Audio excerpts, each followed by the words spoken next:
জোহরা কালী নামটা শুনলেই দুহাত তুলে কপালে ঠেকান মালদাবাসী। রাত্রে নয় বরং দিনের আলোয় পুজো করা হয় মালদার জোহরা কালীকে। বহু প্রাচীন এই মন্দিরকে নিয়ে নানা কথা শোনা যায় লোকের মুখে মুখে। কিভাবে এই মন্দির তৈরি হয়েছে ইতিহাস জানলে অবাক হয়ে যাবেন।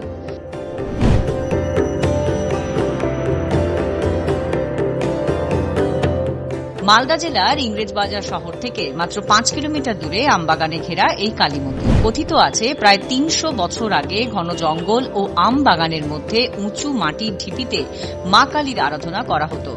মূল বিগ্রহ প্রচলিত মূর্তির মতো দেখতে নয়, লাল রঙের ঢিবির উপর রয়েছে একটি মুখোশ।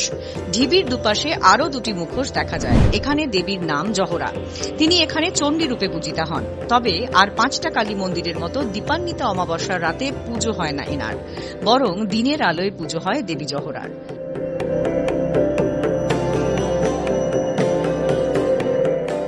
কথিত আছে এই এলাকা আগে ছিল ঘন জঙ্গলে ভর্তি। দুর্ধর্ষ এক ডাকাত দল ডাকাতি করতে যাওয়ার আগেও পরে পুজো দিত এই জহরা কালী মন্দিরে। তাদের লুঠের বহু মূল্যবান ধনরত্ন তারা এনে মন্দিরের মাটির তলায় পুঁতে রাখত, আর ওই ধনরত্নের উপরেই দেবী মূর্তি প্রতিষ্ঠা পায়। বিহার ঝাড়খণ্ড লাগোয়া মালদার রায়পুর গ্রামে হিন্দি ভাষার চল রয়েছে।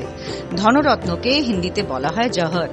দেবী মূর্তির নিচে প্রচুর ধনরত্ন রাখা থাকত বলেই দেবীর নামও হয়ে যায় জহরা বা জহুরা কালী।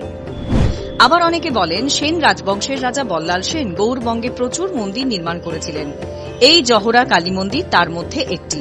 আবার এক শ্রেণীর ভক্তের মতামত প্রায় 300 বছর আগে উত্তরপ্রদেশের হীরারাম তিওয়ারি নামে এক কালী সাধক স্বপ্নে আদেশ পেয়ে মা জহরার বেদির উপর মুখোশ স্থাপন করে পুজো করেন ইংরেজবাজারের গোপালপুর গ্রামে।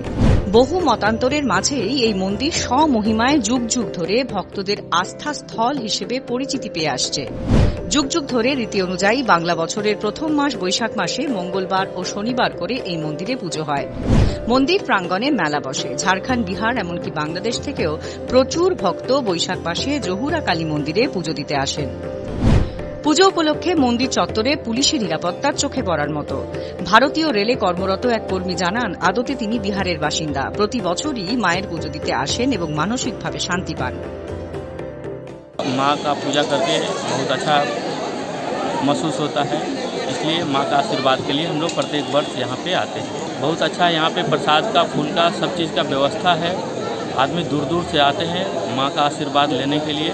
हम लोग मारला रेलवे कॉलोनी में रहते हैं, वहीं से आए हैं। मैं प्रतिवर्ष यहाँ रहते हुए माँ का आशीर्वाद के लिए पूजा करने के लिए आता हूँ। এই মন্দিরের পুজো সকাল 8টা নাগাদ শুরু হয়। প্রায় 45 মিনিট ধরে চলে পুজো পাঠ। এরপর ভক্তদের প্রসাদের ডালি বিগ্রহ বেদিতে ছুঁয়ে ভক্তদের নামে সংকল্প করে দেওয়া হয়। এই মন্দিরে পুজো দিতে হাজার হাজার ভক্তের ঢল নামে এই বিশেষ দিনে। মালদা থেকে স্বরূপ সাহার রিপোর্ট, নয়া জামানা।